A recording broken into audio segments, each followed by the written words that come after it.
¿Qué tal? Hola a todos y todas, bienvenidos nuevamente a nuestra clase virtual que es de aspectos higiénicos. Hoy vamos a tratar el tema que es muy importante y nos toca muy de cerca a nosotros los técnicos, sino también a todos los correntinos, ¿sí? Los accidentes en la cosecha de árboles.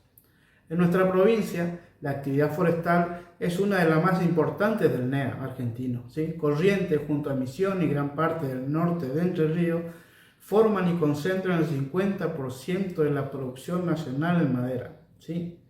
En estos últimos años, ¿sí?, la provincia ha avanzado enormemente en la tecnificación del sector, incorporando maquinaria, desarrollando viveros, aumentando la superficie implantada y exportaciones también, ¿sí? La cosecha, pero también la cosecha se ha incrementado gradualmente, pero también paralelamente sí, se han incrementado los riesgos laborales, ¿sí?, especialmente en las áreas de cosecha, que son las que más expuestas están los trabajadores. La cosecha forestal implica derribar árboles, trozar árboles, apilar troncos, cargar los árboles para el transporte, para que vaya a cualquier establecimiento o aserradero para un fin último de esa madera cosechada, ¿sí? Se realizan varias veces en condiciones muy adversas, con alta temperatura, humedad consistentes, suelos muy blandos, con pendientes, también escasa visibilidad y largas jornadas laborales, sobre todo grandes jornadas laborales. Todo esto se combina con el uso de herramientas de corte, maquinaria pesada, de trabajo manual coordinado. El resultado, un entorno donde hay muchísimos riesgos, que lamentablemente los accidentes son frecuentes y muchas veces son muy graves. Ahora vamos, ¿por qué estudiamos este tema? ¿Por qué es importante en esta clase virtual este tema? ¿Por qué es importante para los técnicos futuros? Porque la seguridad e higiene es nuestra responsabilidad que debemos afrontar con anticipar, analizar, prevenir esos accidentes. Debemos comprender como técnicos cómo ocurren, por qué ocurren y cómo evitarlo para que cada trabajador, después de una jornada en el monte, vuelva a su hogar. Acordémonos que nosotros los técnicos somos los que cuidamos a la gente que trabaja, ¿sí? Entonces debemos sí o sí pregonar la cultura de la seguridad y higiene. Ahora vamos a hablar sobre el trabajo forestal y sus etapas críticas, ¿sí? Para comprender los riesgos, primero debemos entender el proceso de trabajo, ¿sí? La primera actividad que se prepara es la preparación del sitio, ¿sí? Se limpian los terrenos, se abren caminos, se enmarcan los lotes y se planifica el aprovechamiento. Vamos a otra etapa, la cosecha o aprovechamiento de los árboles talados. En el momento donde se corta un árbol, ¿sí?, se lo troza y se lo prepara para su traslado, ¿sí? También tenemos la etapa del transporte. Consiste en cargar y trasladar los troncos, ¿sí?, a los centros industriales o a los aserraderos. La etapa de la cosecha se concentra la mayor cantidad de índices de accidentes, por eso es tan importante trabajarlo, comentarlo, aprenderlo y estudiarlo, digamos. La etapa de la cosecha, como dijimos, es la que mayor concentra el mayor índice de accidentes. Y eso tiene una explicación. En ese punto, en la cosecha, se combinan esfuerzos físicos intensos, la utilización de herramientas de corte, la utilización de presión productiva, digamos, que hay que producir muchísimo, la falta de control del entorno natural. Acordémonos que se cosecha en el medio del entorno natural. En Corrientes, alrededor del 65% de la superficie forestada se cosecha mediante métodos, ¿sí?, semi-mecanizados o manuales. También depende, digamos, del lugar donde se produce la cosecha, que esto implica un gran riesgo de exposición al trabajador. Un dato muy alarmante que venimos viendo en estos años es que según un relevamiento de la Superintendencia de Riesgo de Trabajo del 2022, el sector forestal, ¿sí?, presenta una tasa, ¿sí?, de siniestralidad 3 veces mayor que el promedio nacional. Digamos, 3 veces más se accidentan en el sector forestal que en los otros trabajos. Las lesiones más frecuentes son, por ejemplo, golpes y confusiones, cortes profundos, fracturas, ¿sí?, de gran medida, accidentes fatales por las caídas de árboles. Estos datos muestra, digamos, estos datos, la urgencia que tenemos que nosotros implementar una cultura de prevención sólida para este sector. Vamos a otra parte, que es los tipos de accidentes en la cosecha forestal, ¿sí?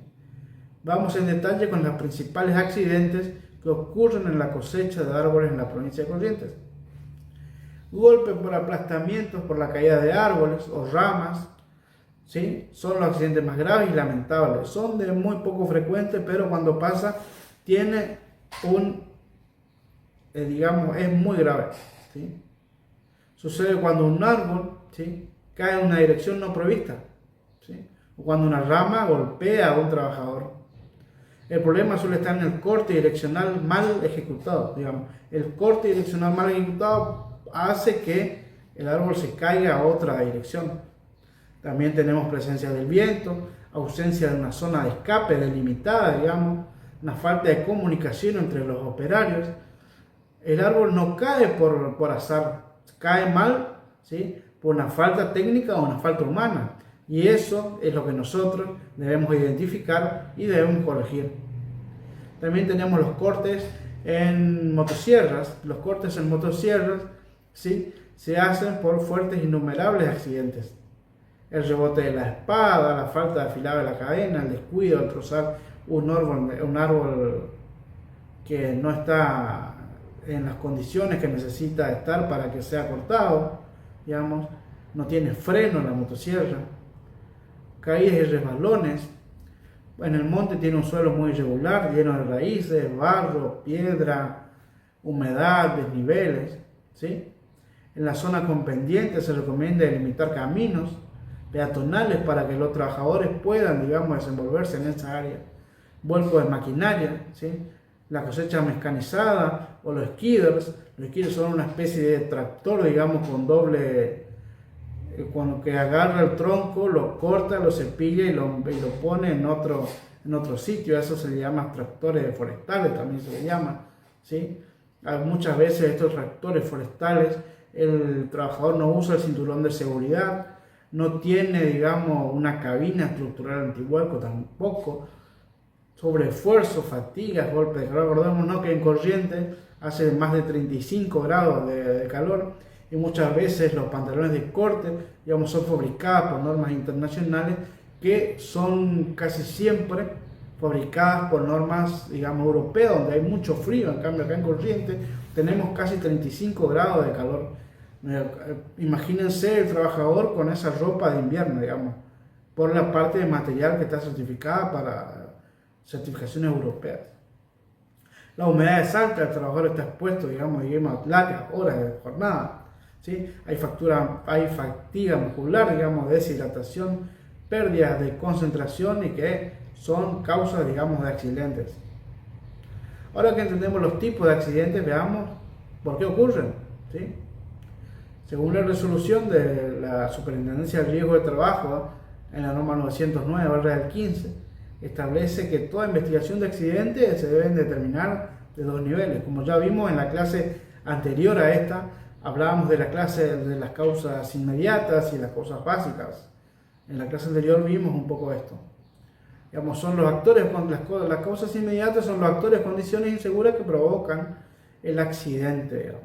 Por ejemplo, un trabajador sin casco usa la motosierra con cadena floja, ingresa al radio de caída del árbol. Después tenemos las condiciones básicas. Cuando hablamos de las condiciones básicas, hablamos de las razones de fondo que explican la condición insegura, por qué se produce este accidente, ¿sí? Por ejemplo, la falta de capacitación, deficiencia de supervisión, mantenimiento inadecuado, presiones por cumplir ciertas metas. Esas presiones por cumplir ciertas metas, vamos más allá debido al tema de producción, digamos, a esa presión de producción en este ambiente natural. Unas causas básicas más comunes en Corrientes es la falta de formación específica o sea, la falta de formación formal.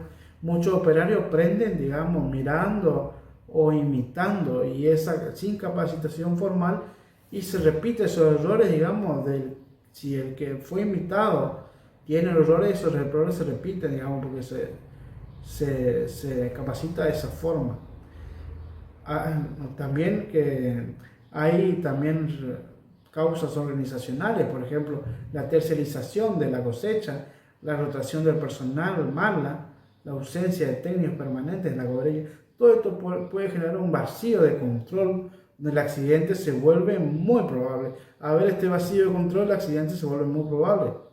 Por ejemplo, vamos a dar un ejemplo que pasó acá en un pueblo cercano que se llama Santa Rosa. Un trabajador sufrió una lesión grave cuando un árbol se cayó fuera de la dirección que tendría previsto caer el árbol. El equipo no había delimitado la zona, ni contaba con comunicación radial. Al investigar se descubrió que el supervisor no estaba, digamos, que el presidente y los trabajadores habían recibido una capacitación no formal, digamos, sobre corte direccional para que los árboles caigan en esa región. El accidente no fue causal, fue un resultado de una cadena, digamos, causas básicas que no entendíamos o no ocupábamos, ¿sí? Ahora vamos a hablar un poco de los factores de riesgo, digamos. Los factores de riesgo actúan como una condición que facilitan el accidente. Tenemos los factores de riesgo técnicos, ¿sí? Equipos viejos sin mantenimiento, falta de resguardo. Tenemos la deficiencia de la señalización, ¿sí? Caminos de acceso en muy mal estado. Después tenemos, esos son factores técnicos. Ahora vamos con los factores humanos, digamos, cansancio físico, exceso de confianza, falta de atención o de comunicación, subestimación del riesgo. Cuando hablamos de subestimación del riesgo, hablamos que el empleado casi no conoce a los riesgos que está sometido, o eso por no haber tenido una capacitación formal. Vamos a los factores ambientales: lluvia, mucha lluvia, terreno irregular, calor extremo, visibilidad reducida, ruidos intensos, digamos, que dificultan la comunicación entre los distintos operarios. Vamos también que tenemos el factor organizacional, habíamos visto los riesgos organizacionales. A esos factores organizacionales podemos decir que la falta de supervisión, la jornada prolongada sin descanso, exceso de control, incumplimiento de normas también, la cultura de prevención por encima de la seguridad. El entorno de riesgo, acordémonos que es un entorno muy natural, digamos, sino socialmente construido. No es socialmente construido, sino entorno natural. Vamos a las medidas preventivas y las medidas correctivas que debemos tener en cuenta en este tema, ¿sí? Tenemos que las medidas preventivas siempre tienen que estar documentadas. Si algo no está documentado, no existe directamente. O la medida preventiva tiene que estar documentada. Por ejemplo, la medida preventiva: capacitación continua, entrenamiento de derribos de árboles, primeros auxilios, manejo de motosierra, prevención sobre incendios, ¿sí? Equipos de protección personal, que tenga el casco, visor, protección auditiva, guantes anticorte, pantalones anticorte, botas con puntera de acero, ¿sí? Chaleco reflectivo. Hay que delimitar el área, digamos, de trabajo, señalizar la zona de caída, mantener una distancia mínima, digamos, de 2 o 3 metros, más la altura del árbol, digamos, donde se va a caer el árbol. Tenemos que planificar la jornada, digamos, iniciar temprano, incluir pausa, verificar la herramienta, establecer roles claros de cada trabajador en caso de que suceda algo, digamos. Tenemos que tener una comunicación efectiva. Cada operario, si bien el terreno es muy natural y es muy grande de abarcar, cada operario debe tener un control de radio, ¿sí? Vamos ahora a hablar de las medidas correctivas, ¿sí? Cuando hablamos de las medidas correctivas es cuando ya se ocurrió el accidente, lamentablemente. Se debe investigar inmediatamente, se debe registrar los hechos por parte de la seguridad, se debe analizar las causas inmediatas y básicas. Tenemos que proponer acciones concretas, digamos, para que esto no vuelva a ocurrir. En el marco legal, digamos, normativo, las principales normas que regulan esta actividad, tenemos la 19.577, la Ley de Riesgo de Trabajo, el decreto 351/79, que reglamenta la ley tenemos la ley 24.557, que es la ley de riesgo de trabajo, algunas resoluciones de la SRT, el 905 por ejemplo, también tenemos normas IRAM, la 3222, y tenemos la 3810, que es protección personal para motosierras. También tenemos una resolución que es 133/18, que es una resolución del área de dirección de recursos forestales de la provincia de Corrientes, ¿sí? Estas normas, digamos, establecen la obligación legal y técnica que el empleador debe cumplir y que el técnico debe supervisar para que no se produzca un accidente en lo que tenga que ver con la cosecha de árboles, ¿sí? Vamos, queridos estudiantes, a un cierre reflexivo, ¿sí? Vamos a tomar este cierre reflexivo y que pensemos juntos, ¿sí? Para finalizar, ¿sí?, quiero que pensemos en esto. Cada árbol que se cosecha representa años de crecimiento, representa esfuerzo humano, representa valor económico, pero detrás de cada trabajador forestal hay una historia, una familia, una vida que nosotros debemos cuidar. La seguridad no es una carga, sino una herramienta de respeto y dignidad. En la medida que comprendamos que la prevención salva la actividad sustentable y humana, nuestra tarea va a ser hecha de la muy buena manera. La prevención se construye todos los días, estudiantes, ¿sí? Todos los días, con compromiso, conocimiento y empatía. Muchas gracias por acompañarme en esta nueva clase virtual. Ahora los invito a realizar el trabajo práctico de análisis de caso y la participación en un foro final con una reflexión personal sobre las medidas preventivas más prioritarias para el sector forestal de la provincia. Nos vemos, alumnos, en la próxima clase virtual y espero que esta clase haya sido de su agrado. Hasta la próxima.